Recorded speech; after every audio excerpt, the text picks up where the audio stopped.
So what's up you guys, today's video will be about how Halloween made me gay and all the stuff that happened in between, so let's get started. So the first two people I told were my best friends Ireland and Courtney. And I told them this last Halloween, and what happened was we went to one of my really good friends' house, and I'm gonna name him Wilbur. So we went to Wilbur's house, and the thing with me and Wilbur, I had a crush on him. He knew that, and it was totally okay. And like we flirted, but it was like innocent flirting. Like I knew nothing was gonna happen, he knew nothing was gonna happen. So we would just like mess around. And when we got to Wilbur's house, me and Wilbur were like flirting like we usually do. Like we were dancing and stuff together. And on the ride back home, when Ireland and Courtney were gonna drop me off at home, out of nowhere Courtney is like, "Hey, we need to ask you a question, but don't take it the wrong way at all." And she was just like, "Do you like Wilbur?" And I was like,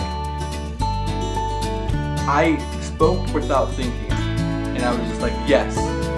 And right when I said it, I was like, "Oh crap." And they were just like, "Oh, okay, that's really cool. Like, so what are you? Are you gay, bi, or what?" And I was like, "You know what? I'm indifferent." Because at that time, I wasn't fully like accepting myself as gay yet, but at the same time, I knew I wasn't straight, and I didn't want to like lie to them. So I was like, "Yeah, I'm indifferent," and I feel like that's a really good word to use if you're not sure at the time, or if you're not sure what you are. Because I feel like indifferent means like, oh yeah, I could like guys, but I could like girls, and you know, I'm in between. I don't know. And they were okay with it. They were like happy. They were like, "Yes, that's good. I'm glad you told us." And then the next person I told was my friend Steve. And the thing with me and Steve is, I've known him for a really long time. He's a really great friend of mine, and we're really close. And me and Courtney went over to his house, and out of nowhere I was just like, "Hey Steve," and he was like, "What?" I was like, "I'm indifferent. Like I feel like I like girls, and I feel like I like guys." And Steve was just like, "Oh, that's cool." Like I knew, like it was always a question.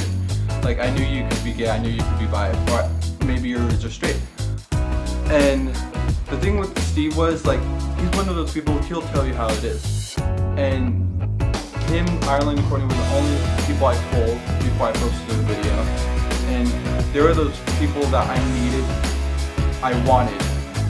wanted to support me, because I knew that if I didn't have them supporting me, I wasn't sure if I was going to be able to make it through by myself coming out. And like posting that video was a lot of like, you know, took a lot of like things to do. And with Steve, he texted me last Tuesday, and he was like, "Hey, when are you gonna come out?"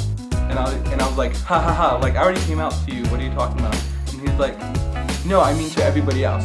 And I was like, "What does it matter, like you know?" And he was just like, "I feel like you're hiding it, like you already accepted yourself, but you're still hiding it from other people."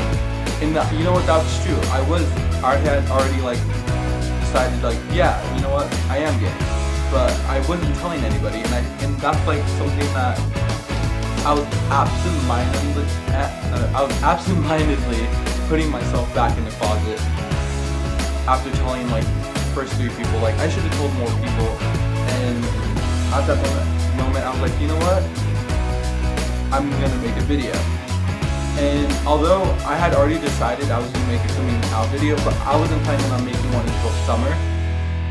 And making a coming out video is one of those things, like if you don't film it, or if you at least don't like think about what you're gonna say, it's not gonna happen. Like it's plain and simple, you're not gonna do it because you're not processing it, and you're not thinking about actually what could happen and like the things that could backlash towards you. And that's one of the biggest things I was afraid of, is I was gonna get backlash from my friends. And thank God I didn't. All of my friends and all my teachers and all my friends that don't go to my school took it really good, and like my family took it great. Those of my family that I didn't already tell, but my family took it really great. And now that we're on the subject of family, with my family, I didn't have to tell my family. They already knew. Even when I didn't know, they knew. They talked about it. They already decided that it was okay. They didn't care. And I'm thankful for that, because they didn't accept me. I didn't know what I was going to do. But while we're on this note, I understand like some people aren't in the safest position to come out to their family, or to come out to their school, or to come out to anybody that's around them at the moment. And I was talking to one of my other friends, and he confided in me that he was bisexual, and he was like, I'm gonna wait until college, because I don't want to deal with the high school drama and everything. And you know what, I respect that, because I knew that I would be able to handle it. I knew that I had friends that were on my side, and not everybody has that, and that sucks, but that's life sometimes. And you know what, like I said, you gotta accept things until you can change them. And I get that some people have to wait until college to come out, or to wait until they're out of the situation that they are in to come out. And like I said, take your time. Do it on your own time. If you're not in the safest position to come out or to share things with people, then don't do it. Like, if you feel comfortable enough that you can hide it, and that you can, you know, feel like things aren't gonna go how good they are for other people, I totally understand that sometimes you just need to pull back, and you need to wait until you are in a safe position to come out. And that sucks that some people have to hide who they are because of what others might do to them. And this world gets crazier and crazier, but hopefully in 5 years or 10 years, we don't have to hide, and we don't have to lie about who we are on the inside and on the out. But let's change to a good note. So yeah, most of my teachers and most of my friends, actually all of my teachers and all of my friends, had no problem with it. And just this morning, one of my friends was like, hey, like, they were talking about my video and I heard them, and I was like, hey, I hear you, like, I hear you talking about me. And my friend Nathan was like, hey, come here. And so I got up from my table I was sitting at, and like, I went over and he's like, how come you didn't tell us, like, before? And I was like, I don't know, like, I feel bad.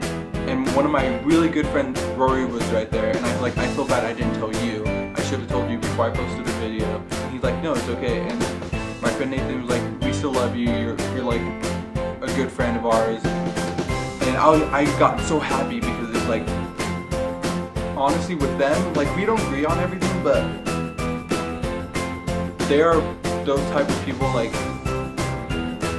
they just are there for you no matter what. And I feel like when I came out, I didn't know if they were still going to be there for me. But I'm glad that they are, and I'm glad that everybody took really good. And I hope that this video helps people, and I hope that you guys are happy about this. And next week's video is going to be about Arizona, because I will be going there this weekend with my sister to go visit ASU. And we're gonna be doing a color run, and I'm so happy, and I can't wait. But yeah, I hope you guys like this video, like, subscribe, and I'll see you guys next Wednesday, so bye.